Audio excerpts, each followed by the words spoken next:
Dhaka premier division cricket লিগের দল বদলের শেষ দিন ছিল রোববার। প্রথম দিনে বেশিরভাগ ক্লাবই দল গুছিয়ে ফেলে। রোববার দল গোছায় দেশের দুই ঐতিহ্যবাহী ক্লাব আবাহনী ও মোহামেডান।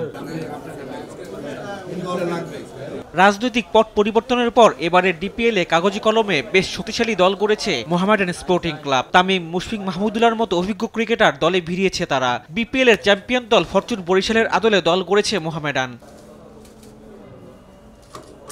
মোহামেডানের ম্যানেজার সাজ্জাদ আহমেদ শিপন জানিয়েছেন, চ্যাম্পিয়ন হওয়ার লক্ষ্য নিয়ে দল গড়েছে তারা। এবার আর শিরোপা হাতছাড়া করতে চান না। আমরা গত বছর অনেক ভালো ক্রিকেট খেলেছিলাম, বাট আমরা আনফরচুনেটলি রানার্স আপ হয়েছি, চ্যাম্পিয়ন হতে পারিনি। আমাদের টার্গেটই ছিল গত বছর, এই বছর আমাদের আরও স্ট্রং টিম করেছি।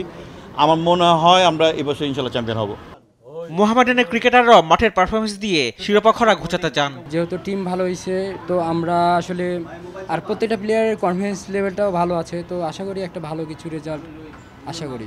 মোহামেডান টিমটাও ওভাবে করা হয়েছে, যেখানে তামিম ভাই আছে, মাহমুদুল্লাহ রিয়াদ ভাই আছে, মুশি ভাই আছে, তাইজুল ভাই আছে, মিরাজ আমির। তো দেখা যাচ্ছে আমাদের ফরচুন বরিশালের ম্যাক্সিমাম প্লেয়ারই আমরা ওখানে আছি। তো কাগজে কলমে খুব ভালো টিম। ইনশাল্লাহ এখন দেখা যাক মাঠে যদি আমরা ভালো খেলতে পারি, ইনশাল্লাহ চ্যাম্পিয়ন হওয়ার সুযোগ থাকে। অন্যদিকে মোহামেডানের বিপরীত চিত্র আবাহনীর। দাপট দেখানো আবাহনী এবার খুব বেশি শক্তিশালী দল করতে পারেনি। তবে নাজমুল হোসেন শান্ত, নাহিদ রানা, মোসাদ্দেক হোসেন, মোহাম্মদ মিঠুনের মতো কিছু ভালো মানের ক্রিকেটার রয়েছে আবাহনী দলে।